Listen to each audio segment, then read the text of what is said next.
बिस्मिल्लाहिर्रहमानिर्रहीम। अस्सलाम वालेकुम। आप देख रहे हैं सोबिया सलीका स्टाइल और मैं हूं सोबिया। यहाँ आज मैं बना रही हूँ आलू वेज बिरयानी। आलू की बिरयानी कह लें या वेज बिरयानी कह लें, इसका आइडिया मुझे आज मेरे बच्चों ने दिया है। मैंने पूछा क्या खाना है, तो कहते हैं आलू वाले चावल। मैंने कहा अच्छा चलो झटपट पक जाएंगे आलू वाले चावल। लेकिन कहते हैं मामा बिरयानी के स्टाइल में बनाइएगा, क्योंकि काफ़ी दिन से मैंने बिरयानी नहीं बनाई थी, क्योंकि गोश्त बहुत ज़्यादा महंगा था। तो मैंने उनको बिरयानी से हटाने के लिए कहा कि भाई गोश्त महंगा है इसलिए बिरयानी नहीं बनेंगे। तो बच्चों ने एक अपनी साइंस लड़ाई, कहते हैं कि मामा आलू वाले चावल बना लें लेकिन बिरयानी के स्टाइल में, क्योंकि मैं हमेशा बिरयानी के अंदर आलू डालती हूँ। तो उनको एक ट्रिक सूझी कि चलो जी इस तरह तो बिरयानी मिलेगी ना। तो यहाँ पे मैंने ले ली है बिरयानी के लवाजमात सारे। मैंने वही चीज़ें डाली हैं जो बिरयानी के अंदर इस्तेमाल होती हैं। वैसे इससे पहले मुझे ज़रा भी आइडिया नहीं था कि आलू वाली बिरयानी भी बनती है। तो मैंने कहा चलो एक नया यूनिक आइडिया आया है। मैं भी बाकी लोग तो बनाते होंगे, लेकिन मेरे लिए ये आइडिया नया था या मेरी कम इल्मी थी। चले बनाते हैं बिरयानी। बिरयानी के लिए मैंने प्याज को ब्राउन कर लिया है और अदरक और लहसुन की पेस्ट डाल दी है। ये रेसिपी आई थिंक मुझे वर्ड टू वर्ड बताने की ज़रूरत तो नहीं है, बस एक छोटी सी शरारत थी जो शेयर की कि वीडियो तो बनानी ही है, तो क्यों ना कोई बात ऐसी स्टार्ट की जाए जो शायद मेरे लिए नई थी। भाई आलू वाली बिरयानी, हो सकता है लोग तो बहुत ज़्यादा बनाते होंगे या काफ़ी लोग बनाते हों। चलिए यहाँ पे मैंने अदरक और लहसुन को अच्छी तरह से भून लिया है, और प्याज भी थोड़ा सा हल्का सा इसका कलर चेंज हो गया था। यहाँ मैंने टमाटर और हरी मिर्चें इसके अंदर शामिल कर दी हैं।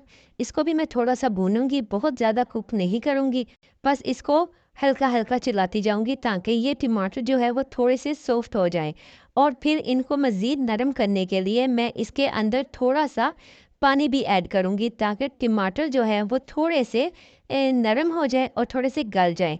इनको मैं ये देखें यहाँ पे मैंने डाल दिया है थोड़ा सा पानी। अदरक लहसुन वाले बर्तन में ही दोबारा से थोड़ा सा पानी डालें और इसके अंदर पानी शामिल कर दें ताकि टमाटर हरी मिर्चें जो है वो थोड़ी सी कुक हो जाएं। यहाँ पे मैं इसको कवर करूँगी ताकि थोड़ा सा ये नरम हो जाए और जल्दी से पक जाए। जी यहाँ पे मैं इसका दम लगाया हुआ था थोड़ा सा हल्की सी आ करके, ताकि ये थोड़ा सा कुक जल्दी हो जाए। यहाँ पे ये देखें लुक, जी टमाटर सॉफ्ट हो चुके हैं और मिर्चें भी थोड़ी सी नरम पड़ गई हैं। अब यहाँ पे मैं इसके अंदर शामिल करूँगी जो मैंने मसाले लिखे थे। और सब जानते हैं कि इसके अंदर कौन से मसाले पड़ते हैं। आलू बुखारा है, इमली है, सूखा धनिया, पिसा हुआ ज़ीरा है, लाल कुटी मिर्च है, पिसी मिर्च है, नमक है और खड़े मसाले हैं। और इसके अंदर जायफल और जवित्री भी शामिल है, जो कि मेरे से गलती से इसके अंदर साबुत चले गई थी, जो कि मैंने बाद में फ़ौरन निकाल ली थी। ये देखें, आपको शायद नज़र भी आ रही होगी, लेकिन इसको मुझे ख्याल नहीं रहा कि इसका मैंने पाउडर शामिल करना है। ये सिर्फ मैंने आपको दिखाने के लिए डाला था कि ये मुझे इसके अंदर डालना है पीस के।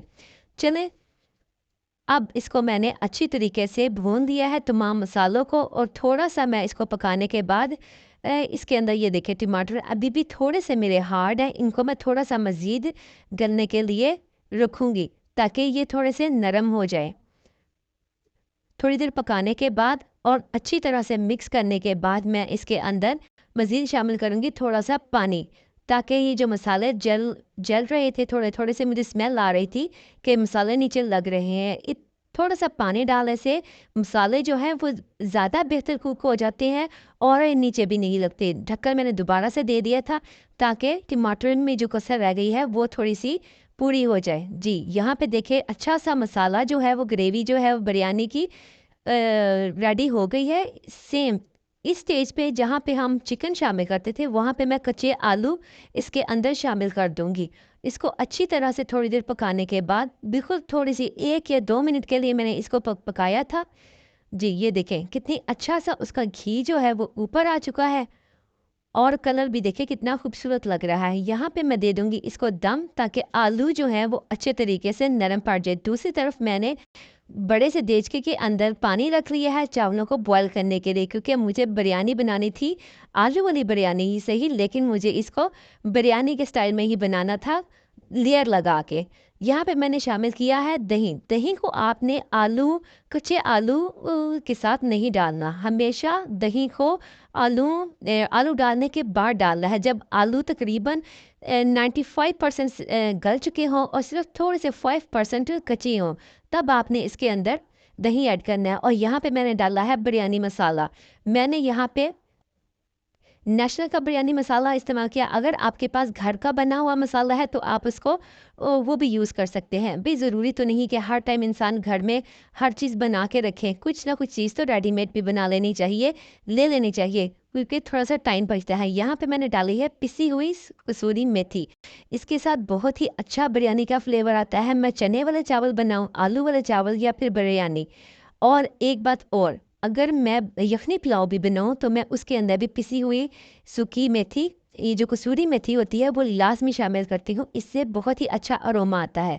यहाँ पे मैंने तेज़पात और खड़ा मसाला डाल के नमक और सिरका डाल दिया है पानी के अंदर। इस पानी के अंदर मैं डालूँगी, अब बॉयल करूँगी चावल। सिरका डालने से जो बिरयानी पुलाव के चावल होते हैं वो आपस में जुड़ते नहीं हैं, इसलिए मैं इसके अंदर सिरका ज़रूर शामिल करती हूँ। दूसरी तरफ देखें, घी है वो ऊपर आ चुका है, पानी पूरा जोश पे है और मैं इसके अंदर शामिल करूँगी अब चावल। ये देखें, अब सारे के सारे चावल डाल के तो मैं इसको तकरीबन 90% मैं कुक करूँगी। सिर्फ 10% मैं इसको कच्चे रहने दूँगी, क्योंकि चावल जो है वो काफ़ी अच्छे हैं मेरे पास और ये बिल्कुल फुल डन भी हों तो ये बैठते बिल्कुल नहीं है। इसलिए मुझे इसको 85 पकाने की ज़रूरत नहीं है। मैं इसको 90% कुक करती हूँ और सिर्फ 10% जो है वो दम के अंदर इसको मैं फाइनल करती हूँ। जी, दूसरी तरफ ये देखिए, ये जो मैंने आलूओं का मसाला बनाया था ये उसके लिए, बिरयानी के लिए, वो मैं इसके अंदर इसकी तह बिठाऊँगी। जैसे आम हम चिकन वाली तह बिठाते हैं, चिकन के साथ बिरयानी को करते हैं, ये बिल्कुल सेम टू सेम उसी स्टाइल में मैंने बनाई है जिस तरह मैं आम चिकन बिरयानी बनाती हूँ। लेकिन मैं उसके अंदर भी आलू ज़रूर शामिल करती हूँ, क्योंकि वो बच्चे ज़रा शौक से खाते हैं। जी, यहाँ पे मैंने इसकी आलू वाली ग्रेवी जो है वो मैंने इसकी तह बिठा दी है और अब मैं इसके ऊपर डाल रही हूँ चावल।